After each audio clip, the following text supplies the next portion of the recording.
V&B Fashions and Footwears, St. Anthony's Chapel സമീപം Pooppani road ഐമുറിക്കവല.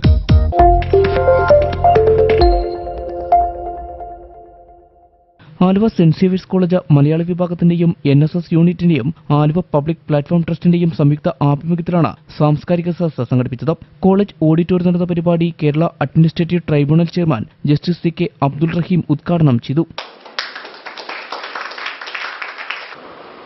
ഭൗതിക രംഗത്ത് വിചാരങ്ങളുടെ കാര്യത്തില്, വിവേകത്തിന്റെ കാര്യത്തിലൊക്കെ മറ്റേതൊരു സൃഷ്ടി, പ്രപഞ്ചത്തിലെ ഏതൊരു സൃഷ്ടി എടുത്തു നോക്കിയാലും അതിനേക്കാളൊക്കെ ഉപരിയായ കഴിവുകൾ കനിച്ച് അനുഗ്രഹിച്ച് സൃഷ്ടാവ് നൽകിയിട്ടുള്ളൊരു സൃഷ്ടിയാണ് മനുഷ്യജന്മം എന്ന് തിരിച്ചറിവ്. അവിടെ നിന്നുകൊണ്ടാണ് നാം എന്തിന് മാനവികമായി ചിന്തിക്കണം, എന്തിന് മനുഷ്യത്വപരമായി പെരുമാറണം, എന്തിന് ഇതര സഹജീവികളോട് നമ്മൾ സഹവർത്തിക്കണം, അവരോട് കരുണ കാണിക്കണം എന്നൊക്കെയുള്ളതിൻ്റെ ഉത്തരം നമുക്ക് കണ്ടെത്താൻ കഴിയും.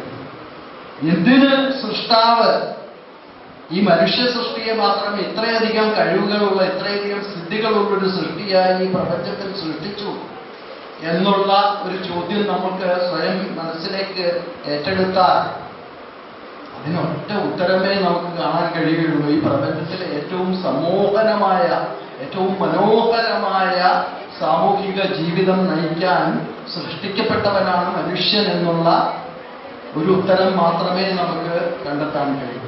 College principal doctor Milan Francis അധ്യക്ഷത വഹിച്ച ചടങ്ങിൽ വിവിധ സന്നദ്ധ സംഘടനകളുടെ സഹകരണത്തോടെ കോളേജിൽ ആരംഭിക്കുന്ന മദർ എലീഷ്യ പാലിയേറ്റീവ് കെയറിന്റെ ഉദ്ഘാടനം, വിവിധ സംഘടനകൾ കൈമാറിയ മെഡിക്കൽ കിറ്റ് ഏറ്റുവാങ്ങിക്കൊണ്ട് Kerala action force president doctor Tony Fernandez നിർവഹിച്ചു.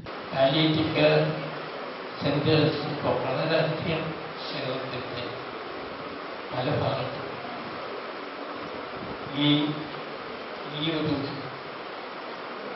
സാമൂഹ്യ പ്രവർത്തനത്തിൽ എലീഷ്യ മദറിന്റെ നാമത്തിൽ ഇവിടെ തുടങ്ങുന്ന ഈ പാലിയേറ്റീവ് കെയർ ഞാൻ എല്ലാ ആശംസകളും നേരുന്നു. ചടങ്ങിൽ Anwar palliative care unit president doctor CM Hydarali, Janaseva Shishubhavan chairman Josma Veli, Kerala action force coordinator Joby Thomas എന്നിവരെ ജീവൻ രക്ഷാ പുരസ്കാരം നൽകി ആദരിച്ചു. കേരള സാഹിത്യ പരിഷത്ത് ഉപാധ്യക്ഷൻ doctor TS Joy, professor NK സാനുമാഷ അനുസ്മരണ പ്രഭാഷണം നടത്തി. College manager sister Charles, public platform trust secretary TA Hamsakoya, doctor Maria Paul, doctor Megha, professor Smriti Babu എന്നിവർ ചടങ്ങിൽ സംബന്ധിച്ചു.